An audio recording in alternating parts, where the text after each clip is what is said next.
வணக்கம், இது தந்தியின் இன்று. வரவேற்பது ரஞ்சித். ஒலிம்பிக் இறுதிப் போட்டியில் வினேஷ் போகத் திடீர் தகுதி நீக்கம், பிரதமர் மோடி வரும் சனிக்கிழமை வயநாடு செல்வதாக அறிவிப்பு என பரபரப்புகள் வரிசை கட்டிய நாள் இன்று. முதலில் ரிப்போர்ட் மேட்ரஸஸ் வழங்கும் தலைப்புச் செய்திகள்.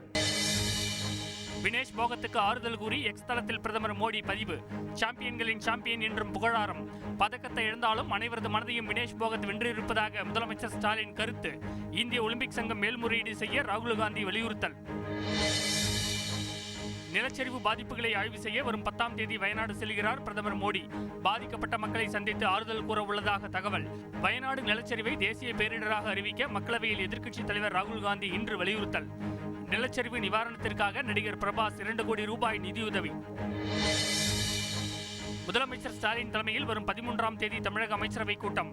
முதலீடுகளை ஈர்க்க அமெரிக்கா செல்ல உள்ளதை ஒட்டி கூடுவதாக அறிவிப்பு. அதிமுக அவசர செயற்குழு கூட்டம் வரும் 16ஆம் தேதி நடைபெறும் என எடப்பாடி பழனிசாமி இன்று அறிவிப்பு. 9ஆம் தேதி நடைபெறவிருந்த மாவட்ட செயலாளர்கள் கூட்டம் ஒத்திவைப்பு. சொத்து குவிப்பு வழக்குகளில் அமைச்சர்கள் தங்கம் தென்னரசு, KKSSR ராமச்சந்திரன் விடுவிக்கப்பட்ட உத்தரவு ரத்து. குற்றச்சாட்டை பதிவு செய்து விசாரணையை மீண்டும் தொடங்க ஸ்ரீவில்லிபுத்தூர் நீதிமன்றத்திற்கு சென்னை உயர்நீதிமன்றம் இன்று உத்தரவு. இலங்கை அதிபர் தேர்தலில் முன்னாள் அதிபர் மகிந்த ராஜபக்சேவின் மகன் நமல் ராஜபக்சே போட்டி. ஸ்ரீலங்கா பொதுஜன பெரமுன கட்சி அதிகாரப்பூர்வ அறிவிப்பு. வடக்கு இலங்கையில் உள்ள தமிழர்களின் பிரச்சனைகளுக்கு தீர்வு காண்போம் என தந்தி டிவிக்கு அளித்த பிரத்யேக பேட்டியில் நமல் ராஜபக்சே இன்று உறுதி.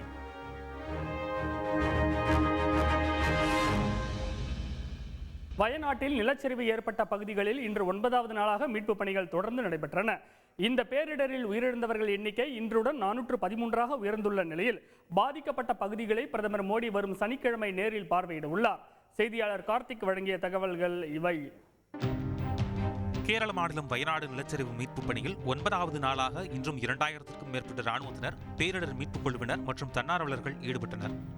நிலச்சரிவில் அடுத்து செல்லப்பட்ட உடல்கள் சாலியாறு கரைகளில் மீட்கப்படும் நிலையில் 12 பேர் கொண்ட ராணுவ குழுவினர் மோப்பனாய் உதவியுடன் இன்று சாலியாறு சன்ரைஸ் பள்ளத்தாக்கு பகுதியில் தேடுதல் பணியை மேற்கொண்டனர்.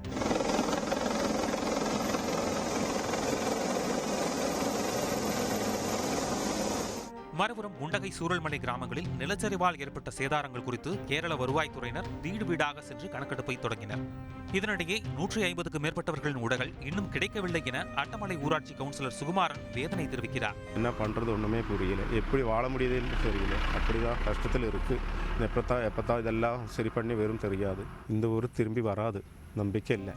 சூரல்மலையில் இருந்த மன்சூரின் ஹோட்டல் நிலச்சரிவில் அழிந்து போன நிலையில் தமிழ்நாட்டு மக்களின் உதவி தங்களுக்கு நம்பிக்கை அளிப்பதாக நிகழ்ச்சியுடன் தெரிவித்துள்ளார். இந்த ரெஸ்கியூ உங்களை மாதிரி தமிழ்நாட்டில் இருந்தோம், எல்லா இடத்துல இருந்தோம், அரிசி கிட்ஸு எல்லாம்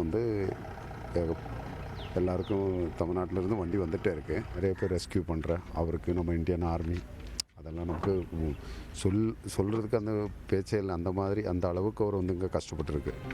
பெற்றோரையும் உறவுகளையும் இழந்து முகாமில் தங்க வைக்கப்பட்டுள்ள குழந்தைகள் நிலச்சரிவு பாதிப்பிலிருந்து மீள்வதற்கு பாடல்கள் பாடுவது, நடனமாடுவது, விளையாட்டுப் போட்டிகள், சிறப்பு வகுப்புகள் நடத்தப்பட்டு வருகின்றன.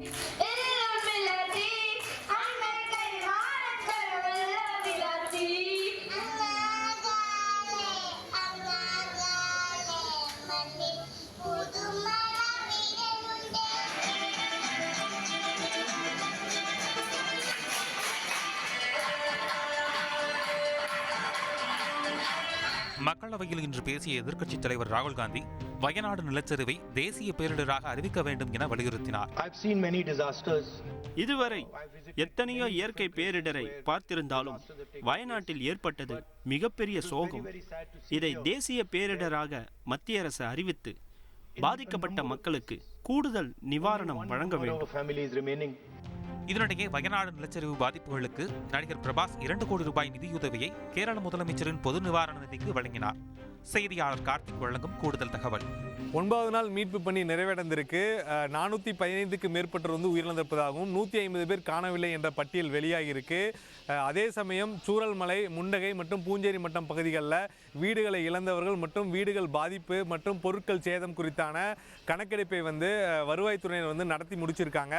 மேலும் வருகின்ற சனிக்கிழமை பிரதமர் மோடி பாதிக்கப்பட்ட இடங்கள் மற்றும் முகாமில் உள்ள நபர்களை சந்தித்து வயநாடு நிலச்சரிவு குறித்து கேட்க உள்ளார். ரஞ்சித். நன்றி கார்த்திக். சென்னையை அடுத்த தாம்பரத்தில் பொதுமக்களை அச்சுறுத்தும் வகையில் ஜெர்மன் ஷெப்பர்ட் நாயை வெளியே நடமாடவிட்ட உரிமையாளருக்கு 50,000 ரூபாய் அபராதம் விதிக்கப்பட்டுள்ளது. மேற்கு தாம்பரம் திருவேங்கடம் நகர் பகுதியில் உள்ள ஒரு வீட்டில் ஜெர்மன் ஷெப்பர்ட் நாயை கட்டி வைக்காமல் வெளியே நடமாட விடுவதாக புகார் எழுந்தது. இதுகுறித்து சுகாதார ஆய்வாளர், கால்நடை மருத்துவர் உள்ளிட்டோர் ஆய்வு செய்தனர். இதையடுத்து உரிமம் பெறாதது, வளர்ப்பு நாயை பொதுவெளியில் தெரிய விடுவது உள்ளிட்ட காரணங்களுக்காக உரிமையாளருக்கு தாம்பரம் மாநகராட்சி 50,000 ரூபாய் அபராதம் விதித்தது. இதனிடையே அந்த நாய் தெருவில் நடந்து செல்பவர்களை தொந்தரவு செய்யும் சிசிடிவி காட்சிகள் வெளியாகியுள்ளன.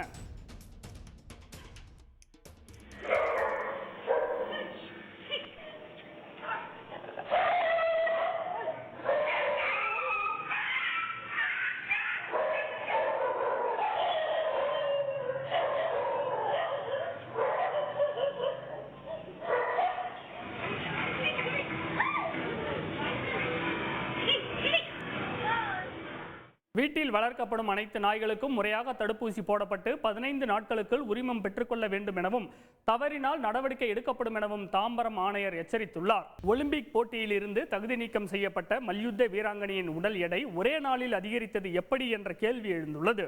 இதில் சதி இருக்கலாம் என குற்றச்சாட்டுகள் எழுந்துள்ள நிலையில் இதுகுறித்து விளையாட்டு வீராங்கனை மற்றும் மருத்துவ நிபுணருடன் நான் நடத்திய கலந்துரையாடல் இது.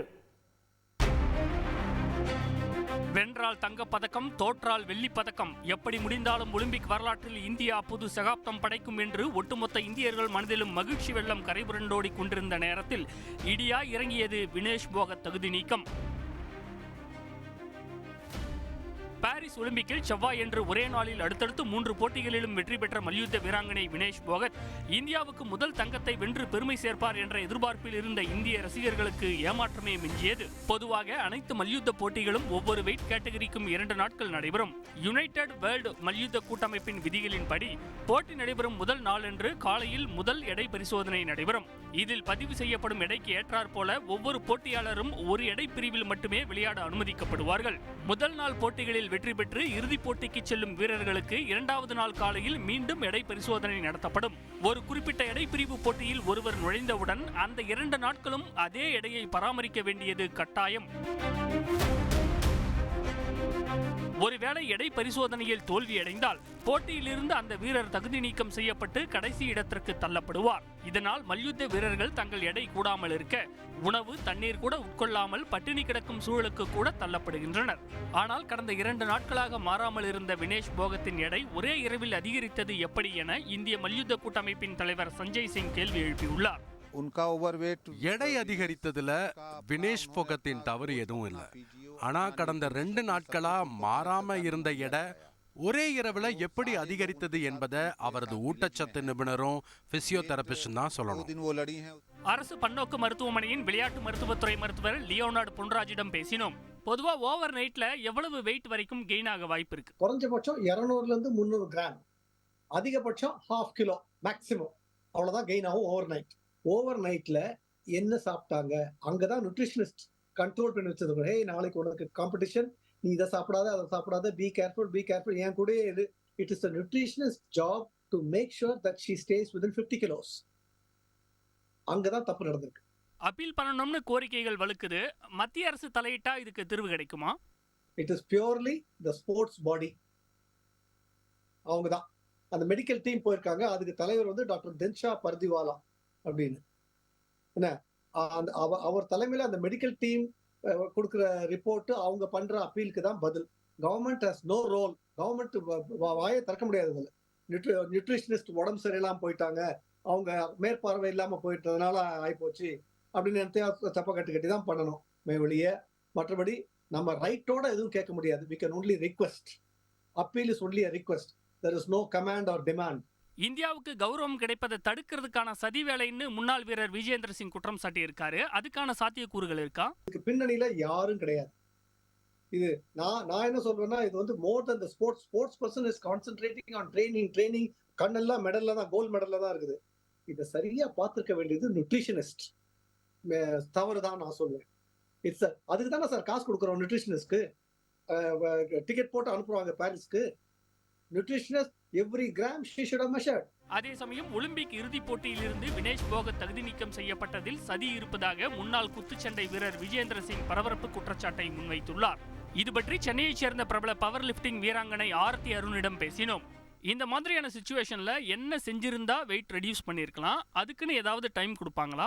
பிளேயர் வந்து ஒரு காம்படிஷன் போறாங்கன்னா இந்த வெயிட் கேட்டகரியில பண்ண போறாங்கன்னா அந்த வெயிட் அவங்க மெயின்டைன் பண்ணணும் or lesser than that weight. இப்போ அவங்க 50 kgனா அவங்க 48 47 அந்த மாதிரி வெயிட் தான் அவங்க வச்சுட்டு காம்படிஷன் போகணும்.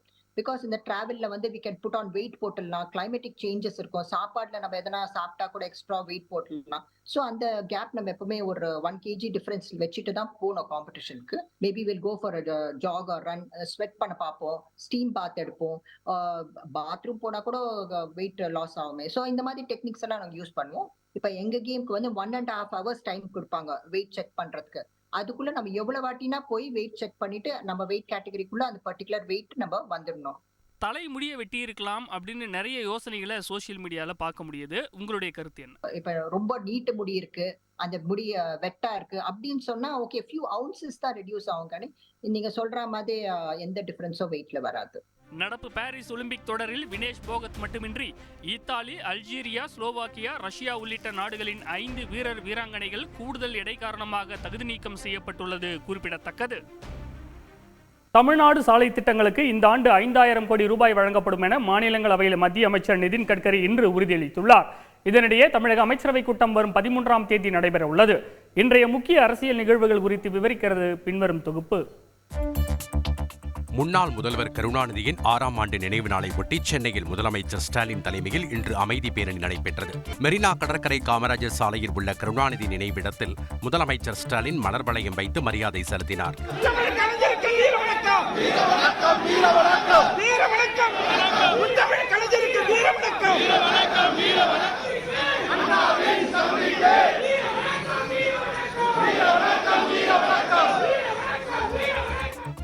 அதிமுகவின் அவசர செயற்குழு கூட்டம் வருகிற 16ஆம் தேதி நடைபெறும் என அக்கட்சியின் பொதுச் செயலாளர் எடப்பாடி பழனிசாமி இன்று அறிவித்துள்ளார். தமிழ்நாடு சாலை திட்டங்களுக்கு இந்த ஆண்டு 5000 கோடி ரூபாய் வழங்கப்படும் என மாநிலங்களவையில் மத்திய அமைச்சர் நிதின் கட்கரி இன்று தெரிவித்துள்ளார்.